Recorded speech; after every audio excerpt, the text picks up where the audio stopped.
The porcelain teapot was heavier than it looked. Eleanor knew because she had carried it from the kitchens herself. After discovering that Lady Cravensworth had dismissed the second footman for polishing the silver in the wrong direction. The handle was cold, the pot filled to the brim, and the thin stream of bohair tea had to fall without trembling into china that cost more than the roof repairs their family had postponed for 3 winters. Across the grand drawing room, her sisters waited to be chosen. Charlotte stood where the afternoon sun could touch the gold in her ringlets. Her pink silk gown had been altered twice to make the waist appear more delicate. Beatrice wore pale lavender and an expression of practiced softness. Though Eleanor had heard her rehearse Italian verbs under her breath until breakfast, Lady Cravensworth stood between them like a general displaying polished weapons. "Your Grace," their aunt said, "my nieces have been raised to understand every duty required of a great household. Charlotte plays beautifully. Beatrice has translated Petrarch. And Eleanor," the smallest pause. Eleanor kept pouring. Eleanor is indispensable with practical matters. It was the sort of praise that chained a woman to a house while pretending to honor her. Edmund, Duke of Ashbourne, sat in a carved chair beside the unlit hearth. His dark blue coat fit him with severe precision, and his white cravat was tied without a single indulgent fold. He had not spoken since arriving. Society called him the Silent Duke. 2 years earlier, the woman he had intended to marry had copied private estate correspondence and passed it to a rival family. Since then, Edmund had spoken only when duty made silence impossible. He conducted business through a worn leather notebook, ruled Ashbourne through written orders, and endured the marriage market with the expression of a man watching rain enter through a roof. Everyone else insisted was sound. Lady Cravensworth had invited him to choose among 3 sisters. In truth, Eleanor knew her aunt expected him to choose Charlotte. Charlotte possessed beauty. Beatrice possessed youth. And Eleanor possessed the household keys whenever Lady Cravensworth misplaced them. No one had ordered Eleanor into a fashionable gown. She wore a plain grey morning dress and stood beside the tea table because someone had to count the cups, remember the Duke's preferences, and keep Lady Cravensworth from pouring cream into the sugar bowl. Eleanor was 22, portionless and useful. Useful women were rarely presented as brides. They were placed near the silver and told not to block the light. The dower house made the afternoon more than a social performance. Lady Cravensworth had borrowed against its rental income to finance 2 seasons, Charlotte's gowns, Beatrice's music master, and her own determination to remain important. A bond held by 2 county trustees fell due before midsummer. If the arrears were not answered, Sir Lionel Vane, wealthy neighbour, creditor, and patient hunter of distressed land, could petition to force the sale of the house's long lease. The sisters would not be destitute. They would be worse, dependent upon Lady Cravensworth's favour, scattered among reluctant relations, and married wherever debt found advantage. Eleanor had spent 6 months trying to untangle the accounts.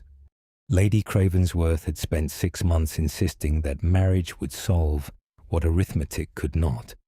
Now the Duke of Ashbourne sat before them, rich enough to silence creditors and wounded enough to distrust anyone eager to please him. Eleanor lowered the teapot. The Duke looked at Charlotte. Charlotte smiled as rehearsed. He looked at Beatrice. Beatrice lowered her lashes.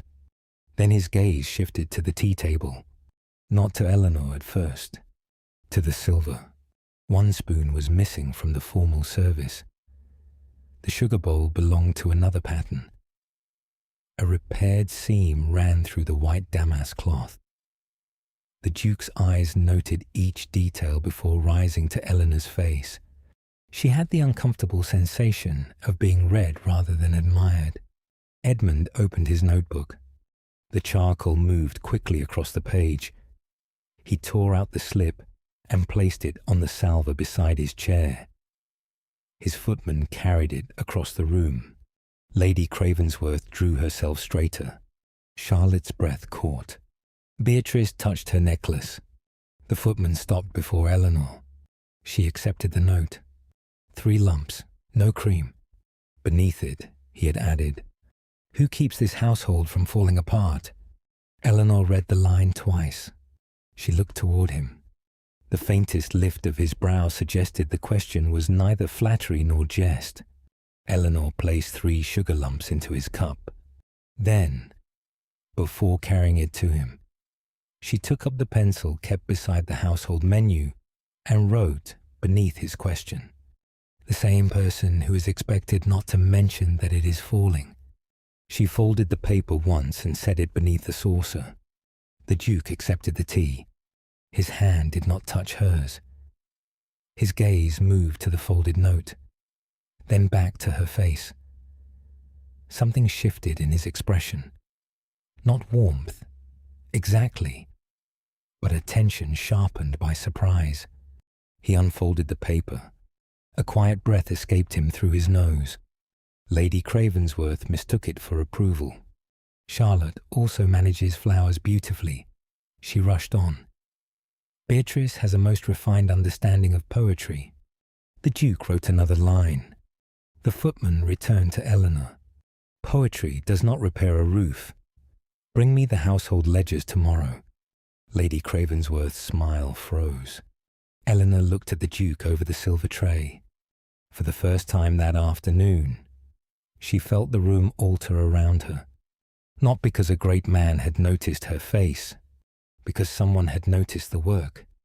The next morning, Eleanor found Edmund in the small morning room with Mr. Halford, Ashbourne's estate steward. Mr.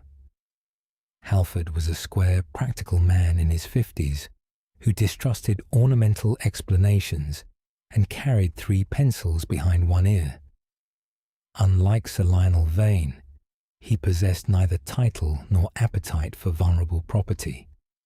He had served Ashbourne's father and knew the difference between a debt and a trap disguised as one. Lady Cravensworth had tried to keep Eleanor from the meeting. Ashbourne requested the household ledgers. Eleanor reminded her. "He requested ledgers, not opinions. Then he may send me away after I deliver both." The morning room was cold when Eleanor entered. Rain pressed grey against the windows. A fire struggled in the grate. More smoke than heat. Edmund stood when she arrived.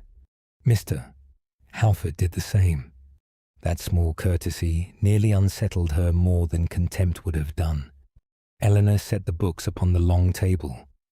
Household expenses, merchant bills, the Dower House bond, interest notices, and her own private copy in which every irregular figure had been marked in blue ink. Edmund indicated the chair opposite him. Eleanor remained standing. "Your Grace asked who keeps the household from falling apart." He opened his notebook. "I asked because Lady Cravensworth proposed a marriage settlement requiring Ashbourne to absorb every private debt before the ceremony." Eleanor's eyes lifted. So that was the hidden bargain. Her aunt had not simply invited a duke to meet 3 nieces. She had offered Charlotte in exchange for the rescue of the family accounts, and had apparently assumed the Duke would sign before examining what he was buying. Edmund wrote again, "I do not marry blind, Mr. Halford believes the bond figures are wrong." "Mr." Halford cleared his throat. "Not merely wrong, Miss Eleanor." Repeated. Eleanor opened her blue-marked ledger. "The Mayfair dressmaker appears twice," she said. "Once under Charlotte's account, once under household textiles. The winter coal charge appears in both the Dower House book and Sir Lionel's statement. This interest rate changes after Michaelmas, without a countersigned amendment. Mr. Halford leaned closer. Edmund watched the figures. Not her. That made it easier to continue. Lady Cravensworth borrowed £4,000, Eleanor said. Sir Lionel's claim now exceeds 7. Some increase is lawful interest. The remainder is invention, duplication, or expense concealed as debt. Mr. Halford turned pages rapidly. And this signature? My aunt's. Authorizing a second advance? Possibly. But the date is 3 days after she told us no second loan had been taken. The fire collapsed inward with a soft hiss. Edmund rose, crossed to the hearth, and placed another log over the embers. He worked the bellows until flame caught properly. Only then did he return to the table. No rescue, no grand declaration. Warmth first, then work. He pushed half the merchant bills toward Eleanor and took the other half himself. For 3 hours, the rain struck the windows while they reduced chaos to columns. Mr. Halford checked dates against estate correspondence. Eleanor traced false interest from one book to another. Edmund wrote questions in the margins and waited for her answer before crossing out a charge. When her fingers stiffened, he moved the inkwell nearer the fire and placed a plate of dry biscuits beside her hand. Eleanor broke one in half and ate it without looking up. By noon, they had identified nearly a third of Sir Lionel's claim as disputed. Not erased, not magically gone. Disputed, with dates. Originals requested, and enough evidence to ask the trustees for time. Mr. Halford leaned back. This may stay enforcement if the county solicitor accepts the discrepancies. May, Eleanor repeated. It is more than we had yesterday. Edmund turned his notebook toward her. Would you permit, Mr. Halford, to copy your blue ledger and lodge it with the trustees? Eleanor read the wording carefully. Permit, not surrender. Yes. He wrote one final line. Then no one will be able to say the numbers existed only in your hand. Something in her chest loosened.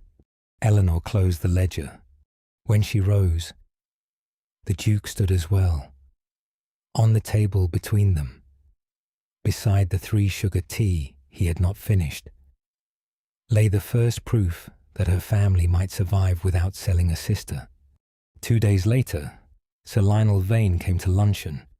He was broad, handsome in the polished manner of men who paid others to absorb inconvenience, and dressed in a yellow waistcoat bright enough to insult the rain. Lady Cravensworth seated him beside Charlotte and watched the arrangement with the satisfaction of a woman placing a final piece upon a board. Eleanor understood then. If Edmund refused Charlotte, Sir Lionel would be offered Beatrice, or perhaps Eleanor. If surrendering the invisible sister could save the house without sacrificing the beautiful ones. Sir Lionel lifted his wine. I hear Miss Eleanor has taken to auditing gentlemen. The dining room quieted. Eleanor set down her fork. I audit figures. Sir Lionel. They possess no sex. Beatrice looked toward the window. Charlotte made a frightened sound that might have become laughter if Lady Cravensworth had encouraged it. Sir Lionel smiled. A sharp tongue is a poor portion. So is compound interest without a signed amendment. The smile vanished. Lady Cravensworth's fan snapped open. At the head of the table, Edmund closed his notebook. He stood. The room became still. He did not move in front of Eleanor as though she were too weak to remain seen. Instead, he crossed to the sideboard and placed the original county map before Mr. Halford. The steward opened it to a marked boundary clause. Edmund pointed first to the Dower House land, then to Sir Lionel's neighbouring hunting grounds, and finally to a restriction written into the old trust. No transfer of the dower lease without both trustees' review and notice to all named female beneficiaries. Mr. Halford read aloud. Sir Lionel's face lost colour. Charlotte and Beatrice were named beneficiaries. So was Eleanor. The sale could not proceed through Lady Cravensworth alone. It required notice to all three sisters and proper examination of the debt. Sir Lionel pushed back his chair. You presume much from an antique clause. Eleanor looked directly at him. Then you should not have lent money against an antique property. The Duke's gaze flicked toward her. Not amusement. Approval, perhaps. Or simple recognition that she had no need of rescue after all. Sir Lionel left before dessert. Lady Cravensworth waited until the carriage wheels faded before turning on Eleanor. You have humiliated this family. No, Eleanor said. The accounts did that before I read them aloud. That evening, Charlotte came to Eleanor's chamber. She still wore pink silk, though the fashionable sleeves had begun to crease at the elbows. Without the drawing-room light, she looked younger. Frightened rather than vain. Aunt says you mean to ruin all our chances. Eleanor folded a plain chemise into her trunk. I mean to prevent Sir Lionel from taking the house through a debt he enlarged. He would have married Beatrice. Did Beatrice agree? Charlotte looked away. Would you have agreed? Silence. Eleanor closed the trunk. Marriage may save a household, she said, but only when the woman is not entered as a payment. Charlotte's eyes filled, though she did not cry. Before leaving, she placed a wax-sealed envelope on Eleanor's table. I saw Aunt hide this after the courier came last week. The letter was from the county solicitor. It confirmed that Sir Lionel's petition could be stayed if the trustees received a temporary bond and documentary evidence before Friday.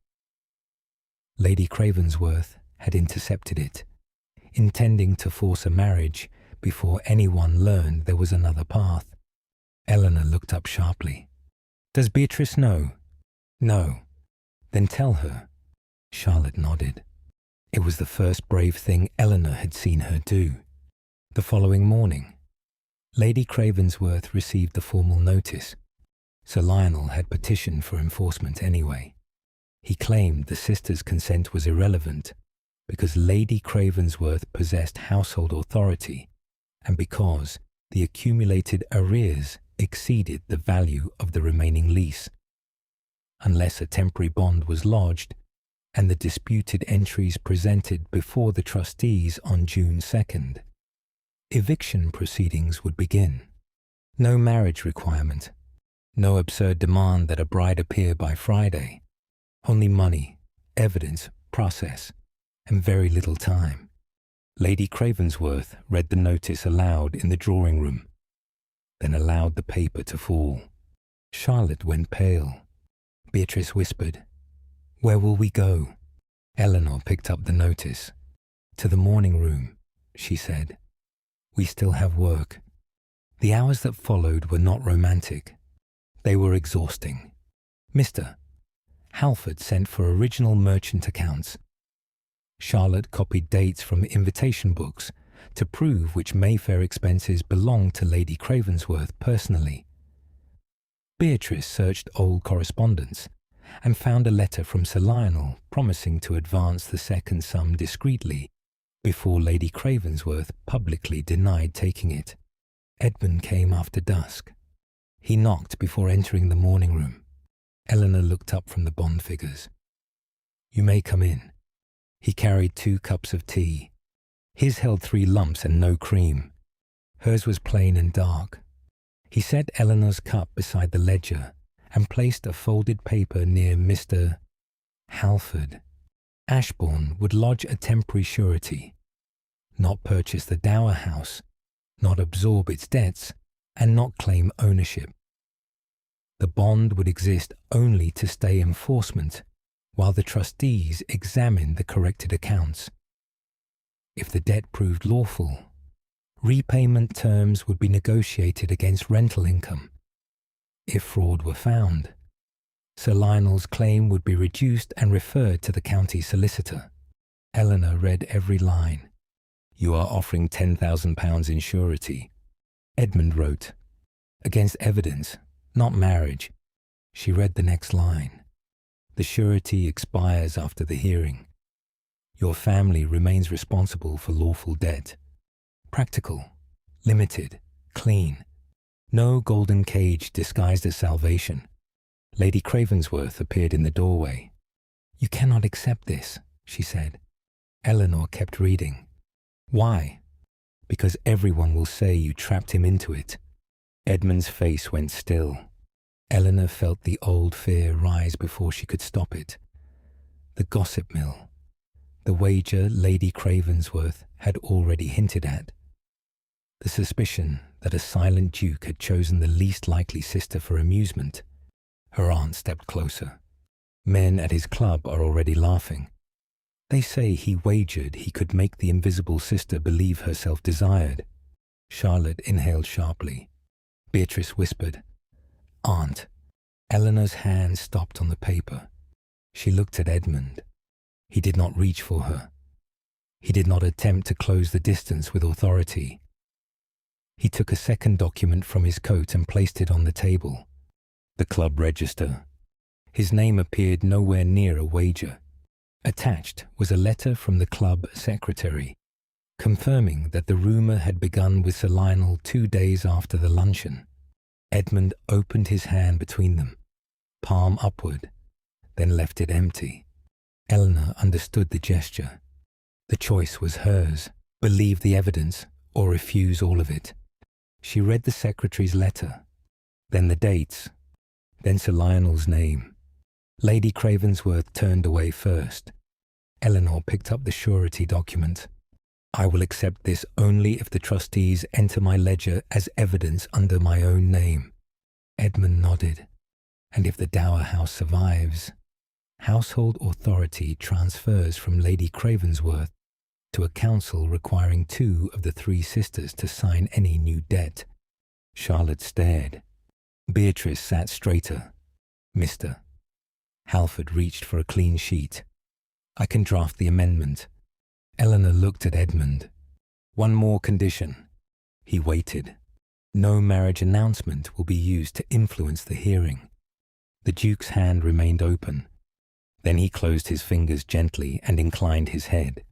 "Agreed." The midsummer ball was held at Ashbourne on June 2nd, because Lady Cravensworth had planned it months before and refused to cancel even while the family faced eviction. By 7 o'clock, the great rooms blazed with candlelight. Silk moved through the galleries. Musicians tuned beneath the chandeliers. The county arrived prepared to witness either a ducal betrothal or a family collapse. What they found instead was a trustee hearing in the long card room before the first dance. Sir Lionel stood beside his solicitor. Lady Cravensworth sat rigid near the windows. "Mr." Halford placed the original bond, merchant accounts, and Eleanor's blue ledger upon the central table. The 2 county trustees took their seats. Edmund stood near the mantel, silent, present, and deliberately outside the place where evidence would be heard. Eleanor entered in her simple grey gown. Charlotte came on her right. Beatrice came on her left. For the first time, none of them walked behind the others. The room quieted. Sir Lionel smiled. A domestic performance. Eleanor opened the ledger. "No." Sir Lionel. "Domestic performances are the reason these figures remained hidden." She placed the first account before the trustees. The original bond was £4,000. This lawful rate appears here.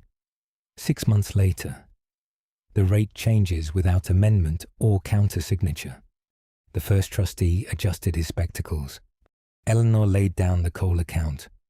This winter charge appears twice. once in the household ledger, once in Sir Lionel's statement, then the dressmaker's bill. This expense belonged to Lady Cravensworth personally. It was entered again as household textile debt. Lady Cravensworth's face burned. Eleanor continued. This letter confirms a second advance. My aunt's signature is genuine. The advance must therefore be repaid.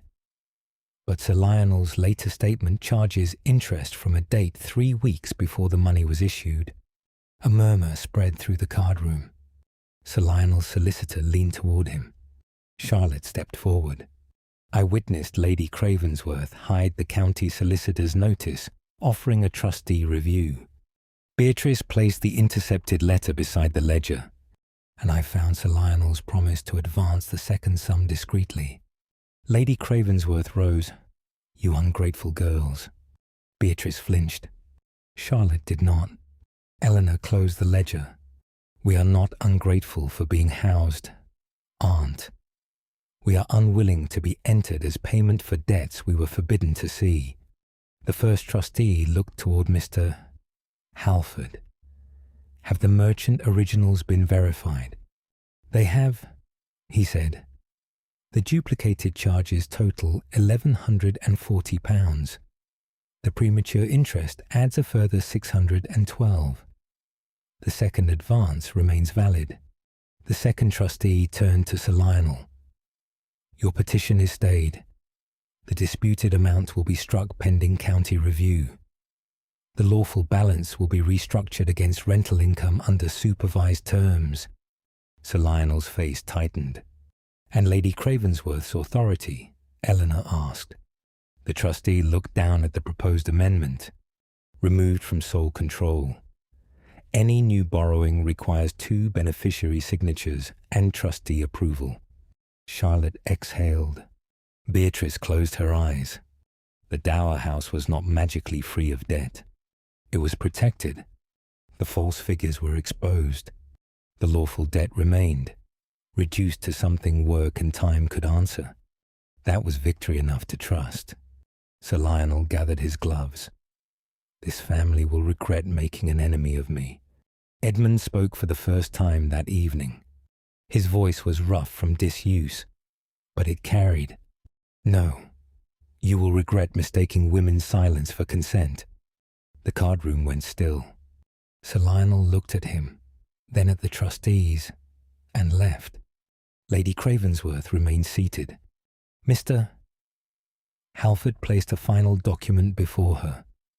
Removal from household accounts and relocation to the smaller West Cottage under her existing jointure income. Not exile by ducal whim. Terms drafted, witnessed, and agreed by the trustees after her concealment of the notice. Her hand trembled as she signed. The hearing ended before the orchestra began the first set, but the ballroom still waited. News had already moved faster than servants. When Eleanor entered, heads turned. Some guests offered the cut direct, others stared openly. Lady Cravensworth's rumour about the wager had survived the evidence and grown more entertaining in the telling. Edmund stood at the far end of the room. He wore black velvet and a white cravat. His notebook closed in one hand. Eleanor saw the question in his face before he moved. May I? She looked at Charlotte and Beatrice.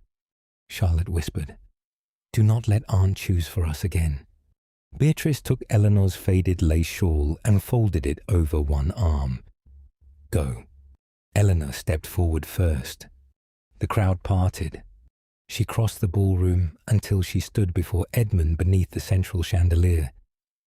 He did not announce a bride. He did not seize the triumph she had earned in the card room. He opened his notebook. Then, after one glance at her, he closed it again. There is one woman in this room, he said slowly, the words imperfect but clear, whom I would ask, not choose over her own head, not rescue against her will, and not bind through debt. Every face turned toward Eleanor. Edmund continued, Eleanor, Will you permit me to court you with the intention of marriage? Under a settlement you will read, amend, and sign only if every term preserves your independence and your sister's portions. The ballroom seemed to hold one breath. Eleanor looked at his open hand. She remembered the tea table.